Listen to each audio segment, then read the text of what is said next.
Assalamualaikum warahmatullahi wabarakatuh. Salam demokrasi dari rakyat, oleh rakyat, dan untuk rakyat.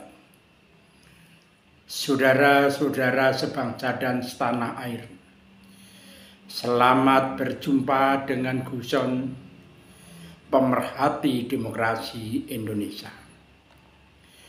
Melalui Discovery Cendekiawan channel YouTube ini, saya akan mengangkat tema logika politik versus stigma politik.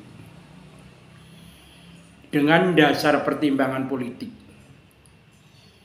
dinamika opini politik menjelang pemilu tahun 2024. Saudara-saudara sebangsa dan setanah air, dasar pemikiran pemilihan umum merupakan implementasi dari demokrasi, cerminan pengamalan sila keempat, yaitu kerakyatan yang dipimpin oleh hikmat kebijaksanaan dalam permusyawaratan perwakilan. Demokrasi berkorelasi secara linier dengan pembangunan politik. Pembangunan politik merupakan integralistik dengan pembangunan nasional. Tujuan daripada demokrasi yaitu untuk menghasilkan pemerintahan yang berkedaulatan rakyat dalam rangka mengisi kemerdekaan Negara Kesatuan Republik Indonesia sebagai manifestasi mewujudkan tujuan nasional. Saudara-saudara sebangsa dan setanah air, kerangka berpikir bahwa manusia merupakan makhluk ciptaan Tuhan Yang Maha Esa, paling sempurna dibandingkan dengan makhluk lain. Karakteristik makhluk paling sempurna tercermin pada otak yang ada dalam diri manusia. Istilah ilmiahnya disebut Homo sapiens. Modal utama Homo sapiens berada dalam kerangka berpikir cerdas, ilmiah, alamiah, normatif, dan sistematis yang disebut dengan logika. Logika sebagai instrumen manusia untuk berpikir secara nalar atau logis. Tingkat kelogisan manusia dalam berpikir dipengaruhi oleh pendidikan dan pengalaman yang ada dalam kehidupan manusia. Sedangkan objek logika adalah gejala atau fenomena alamiah maupun sosial. Ada 3 pilar fundamental dalam kerangka berpikir logis. Yang pertama adalah pengertian atau konsep. Pengertian atau konsep merupakan suatu pemahaman atau persepsi yang merupakan inti dari suatu peristiwa atau kejadian pada objek tertentu. Kedua, keputusan atau decision. Keputusan merupakan penentuan sikap manusia dalam bentuk ungkapan atau statement untuk mengakui atau confess atau menolak atau reject terhadap fenomena yang terjadi. Ketiga, penalaran atau reasoning. Penalaran merupakan proses berpikir secara penalaran ilmiah atau analitik dengan pola deduktif dan induktif melalui proses uji kebenaran dengan tahapan pengamatan, perenungan, perbandingan, pengujian, pengambilan keputusan dan kesimpulan yang dapat dipertanggungjawabkan atau akuntabel secara data dan fakta yang empiris, dan akseptabilitasnya bisa diterima umum. Sekarang kita bahas stigma. Stigma merupakan suatu instrumen manusia untuk berpikir secara naluri atau feeling. Bahasa ilmiahnya disebut intuitif. Berpikir secara intuitif dipengaruhi oleh beberapa faktor, antara lain pengetahuan, persepsi, pendidikan, dan usia, tanpa melalui proses uji kebenaran dengan tahap-tahap yang saya sebutkan tadi, dan kurang dapat dipertanggungjawabkan atau akuntabilitasnya secara data dan fakta dengan empiris. Dengan deskripsi tentang stigma tersebut di atas, bahwa pada hakikatnya hasil berpikir dengan landasan stigma, maka hasilnya tidak akuntabel dan akseptabilitasnya tidak bisa diterima oleh masyarakat umum. Saudara-saudara sebangsa dan setanah air, rumusan masalah menghadapi fenomena demokrasi pemilihan umum tahun 2024. Politik menjadi sentral objek opini.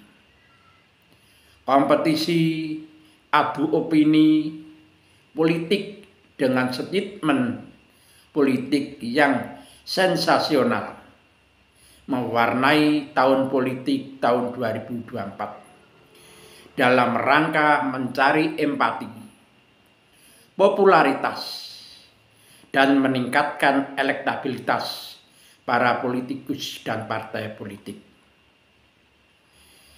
Opini yang sensasional dan fenomenal adalah dua statement politik yang menarik perlu dianalisis secara ilmiah. Pertama, statement politik anggota DPR RI ketika hearing antara eksekutif dengan legislatif di gedung DPR RI. Pihak eksekutif berpendapat bahwa pihak legislatif dipandang perlu segera merumuskan, membahas, dan mengesahkan naskah regulasi tentang perampasan harta benda koruptor. Mendengar pendapat tersebut, respon legislatif dalam statementnya menyampaikan bahwa tidak bisa dilaksanakan kalau tidak ada instruksi langsung dari ketua partai politik. Kedua, statement yang kedua, bahwa para politikus duduk dalam struktur dalam lembaga politik, eksekutif maupun legislatif berpredikat sebagai petugas partai. Kedua statement politik para politikus tersebut menciptakan kontroversial dunia akademis khususnya, dan para ahli tata negara pada khususnya menarik untuk didiskusikan dan dianalisa. Analisa bahwa kedua statement politik tersebut di atas, kalau kita merujuk pada kerangka berpikir secara logika politik, maka tidak memenuhi kriteria berpikir logis. Dengan suatu justifikasi bahwa terjadi malpraktek dalam proses berpikir logis, baik secara konsepsional, decision making, dan reasoning. Pertama, analisis secara konsepsional, bahwa ditinjau secara konsepsional, kedua statement politik tersebut secara teoritis kita mengenal dua pilar demokrasi: lembaga politik suprastruktur dan lembaga politik infrastruktur yang mempunyai karakteristik berbeda. Perbedaan pertama bahwa infrastruktur dibentuk oleh masyarakat dan suprastruktur dibentuk oleh negara. Perbedaan yang kedua, infrastruktur disebut partai politik, suprastruktur disebut DPR, DPD, MPR, dan Presiden.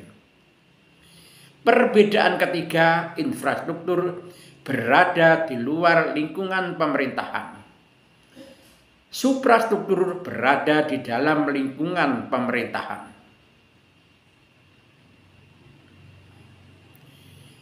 Kedudukan lembaga politik infrastruktur berada di bawah lembaga politik suprastruktur. Perbedaan yang kelima, tingkat akseptabilitasnya infrastruktur bersifat mikro, terbatas, rakyat yang terorganisir dalam anggota partai politik. Sedangkan suprastruktur bersifat makro, mayoritas oleh rakyat. Perbedaan keenam, sistem demokrasi infrastruktur melalui konvensi,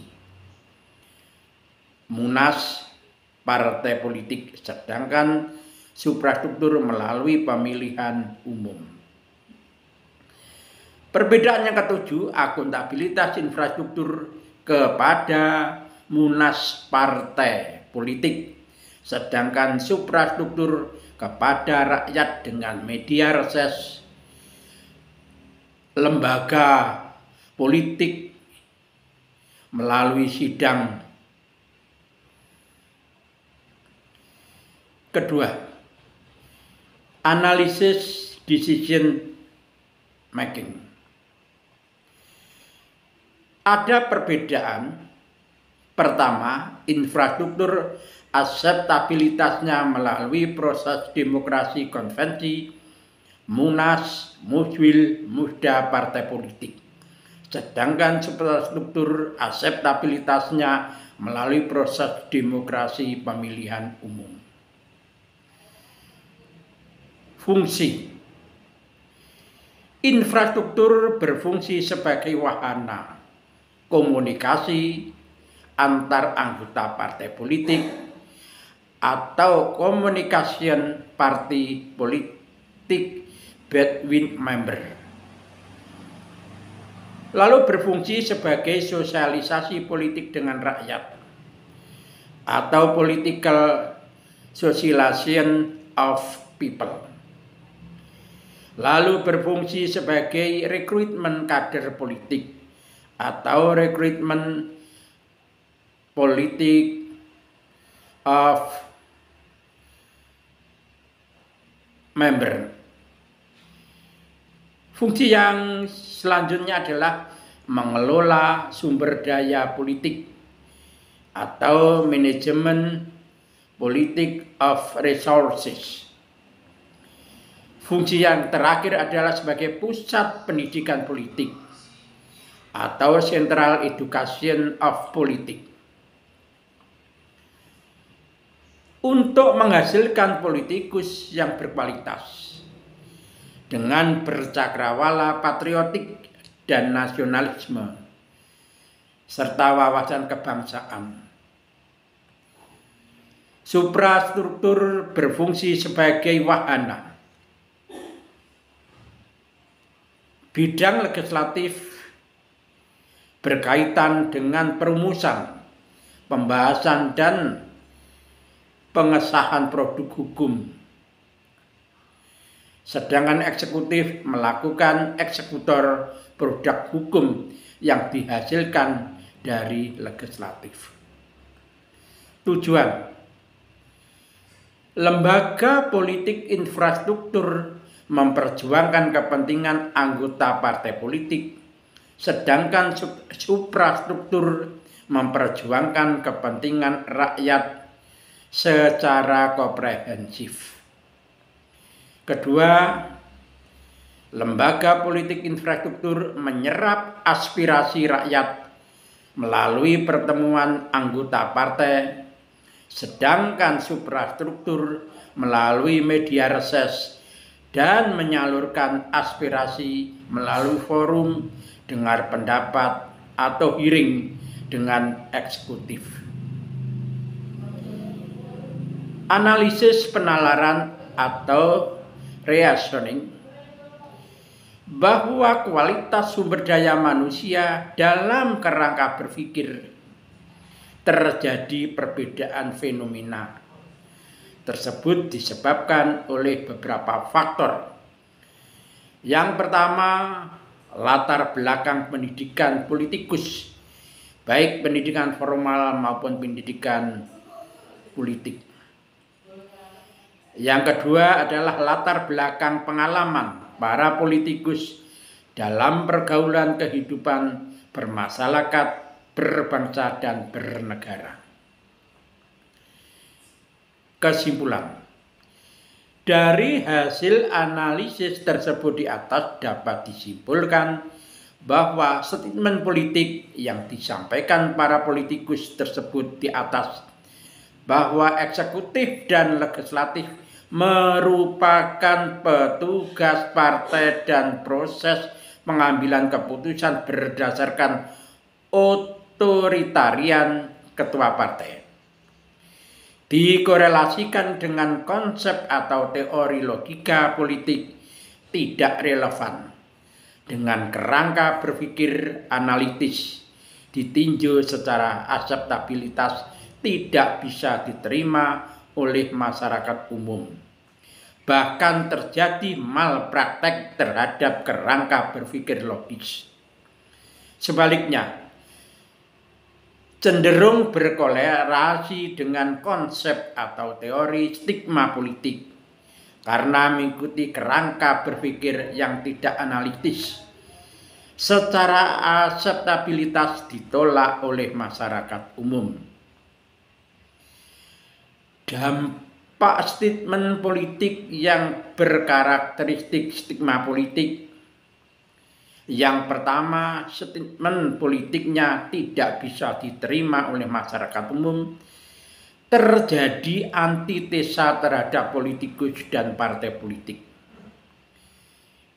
Melahirkan sentimen politik, menurunkan elektabilitas politik dan partai politik. Saudara-saudara sebangsa dan setanah air, penutup, sebagai closing statement, semoga dengan gagasan narasi yang mengangkat tema logika politik versus stigma politik ini dapat meningkatkan pembangunan politik dan meningkatkan kualitas demokrasi di Indonesia. Kata bijak berbunyi, kalau ada air dan air itu bersih dan sehat, biarlah mengalir sampai jauh agar bermanfaat dalam kehidupan bermasyarakat. Tetapi kalau ada air dan air itu kotor dan penuh dengan virus, cegahlah jangan sampai air tersebut mengalir jauh karena tidak bermanfaat dalam kehidupan masyarakat. Demikian, atas perhatiannya disampaikan terima kasih. Saya Guson, pemerhati demokrasi Indonesia, dari diskusi Room Graha Cendekiawan Kota Madiun, menyampaikan salam demokrasi dari rakyat, oleh rakyat, dan untuk rakyat. Wassalamualaikum warahmatullahi wabarakatuh.